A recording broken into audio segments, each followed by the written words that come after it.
So she received her undergraduate degree in graphic design from North Carolina State University and her graduate MFA degree from Cranbrook Academy of Art.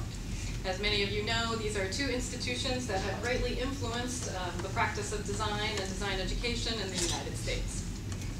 So Annabelle had extensive experience at professional design firms prior to joining the UW faculty.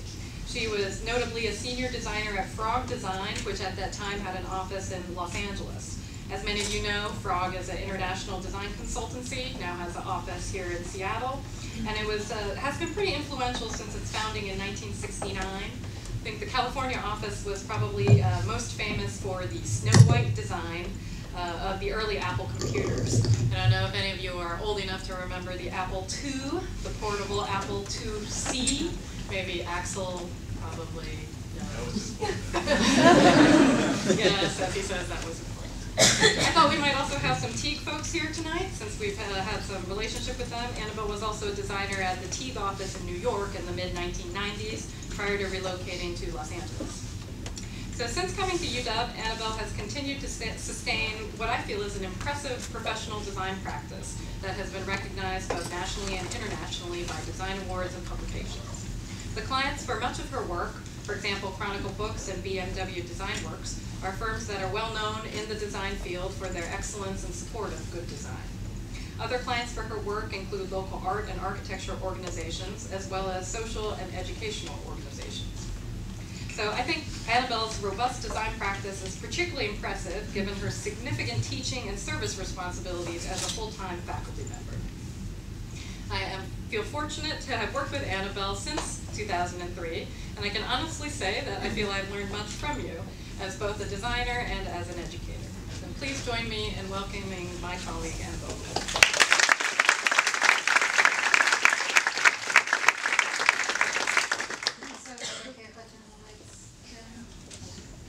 Well, thank you very much, especially to Karen, my tireless, fearless promoter throughout this process. Well, thank you, everyone, for coming. It's great to see so many familiar faces and even some new ones, so thank you very much for being here. What I'll do today is talk to you a little bit about my professional work, my background, and then show you some of the work that's come out of the classes I've been teaching. As Karen mentioned, I've been in professional practice for longer than some of you maybe have been alive.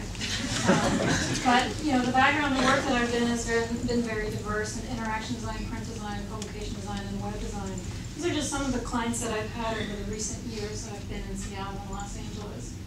I did get a BFA in graphic design from North Carolina State University. I was actually born and raised in North Carolina in Durham.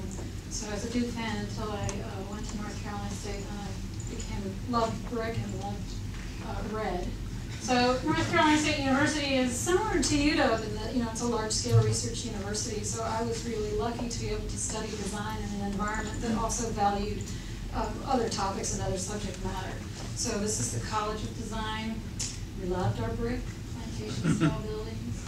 And we had dedicated studio space, so this was a sample of what the studios look like. I was back a couple of weeks ago for an education conference, and they don't look much different. Everyone had a dedicated desk and then one of these trunks that we stored all our stuff in. My parents still have one somewhere. After I graduated from North Carolina State University, I went into the working world just as a junior designer, and I worked for 4 years in Manhattan, and I spent 2 years working for Teague. That was back when they were doing a lot of work for Boeing. So you know, some of the work that I was doing actually involved Boeing, but then there were things for First Media. I was learning a lot about print, and then just working with clients, which is what you'd typically be learning if you were coming out of undergrad. Wexler & Partners is a design firm out of New York that does high-end work for financial clients. So, you know, production, things for JP Morgan, Morgan Stanley, ITT Hartford. I'm not sure how successful they are right now. But after about 4 years, I really wanted to figure out what I was interested in and what I was good at, and it just felt like the right time to go back to grad school. I knew I always wanted to teach. I'm from a family of teachers. My dad's a professor at NC State, and my mom was in early education. So I guess you could say teaching is in my blood. Cranbrook Academy of Art is in the middle of a really affluent neighborhood in Bloomfield Hills, Michigan, I think, but the population there, the wealth is second to just Orange County. It's all car executives, and so it's this really gorgeous campus. It's got an art institute, it's got a science institute, and then it's got private schools for high school, middle school, and elementary school. And then you've got these kind of poor grad students going around in their Pintos with the wealthy car executive kids driving in Ford Explorers at age 16. It does get pretty cold there in the wintertime, and so we didn't really have anything to do but work.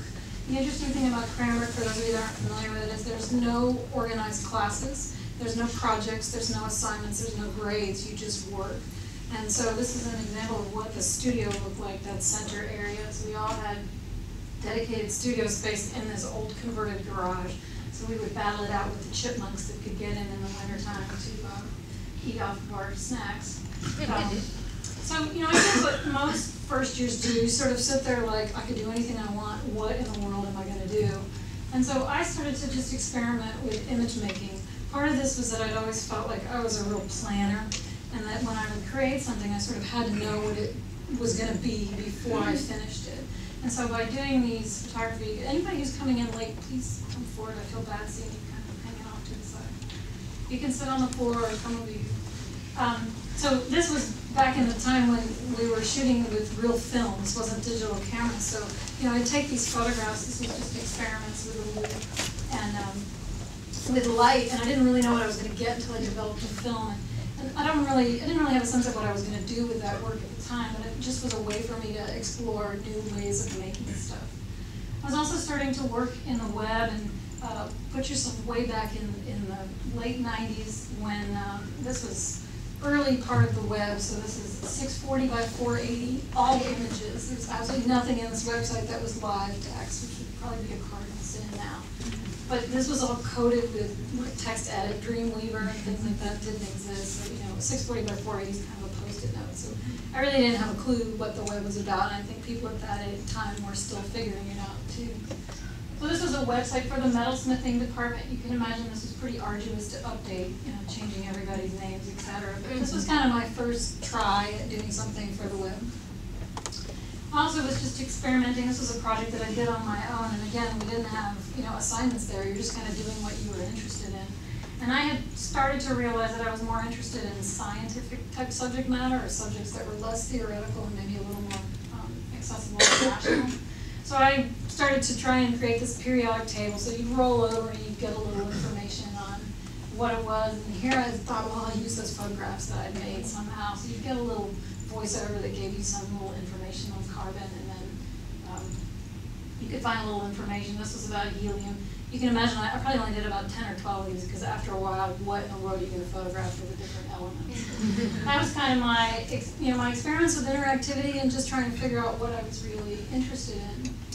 You do a lot of reading at Cranbrook. We all had kind of our old comfy chair that we got at the Salvation Army, and we'd sit in that, and we'd share a lot of books. And you know, this is one of the things that I say to grad students who come to me and say, I don't really know what I'm going to do for my thesis, is that I tell them to sort of look at what you've been reading and what's on your bookshelves and what you're really interested in. And these were some of the books that I read while I was there. I couldn't say, you know, this was after 2 years that I looked back and I thought, well, there is something to this. I do enjoy books that are more rooted in science than anything else.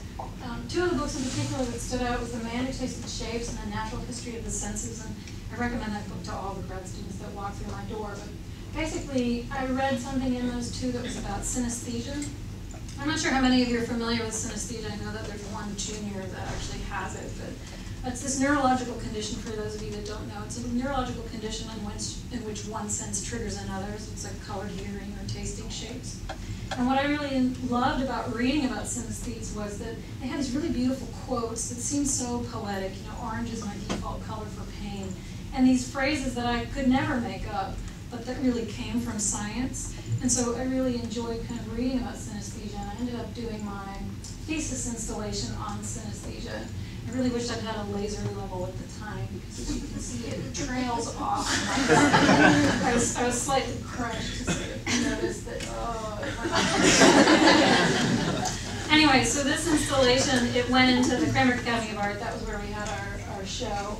And again, I managed to figure out a way to incorporate those photographs that were still hanging around.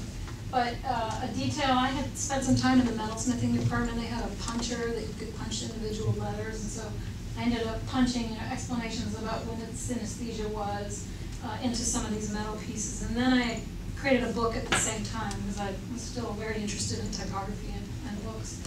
And this book contained information about what synesthesia actually was and gave some information on different people who had it. Kandinsky has it, Rinsky-Korsakov, Nabokov, I think David Hockney. There's a lot of people that have synesthesia in some form. It's a really interesting topic, and I still enjoy reading about it. After I graduated from Cranbrook, I went to Sunnier Pastures in Los Angeles, and I was there until 2003. And as Karen mentioned, I actually wanted to sort of put my finger in a lot of different pies. I remember interviewing with different companies, and they said, well, you're either going to do print or you're going to do web, right? And I couldn't make a choice. And this was right at sort of the height of the dot-com boom when, the web was everything, and stock options, tons of money being thrown around. So I started working for this little company called Edit, which was then purchased by Rare Medium. The creative director that I met at Rare Medium split off to start the Frog design, and then someone that I met at Frog left to go to DesignWorks, and I started consulting with them. But at the same time, I was doing interactive work for all those companies, and at the same time I was also working with Tracy Schiffman, who's done a lot of really premier books. So I was sort of training under her to do books, and then I was working with Chronicle as well.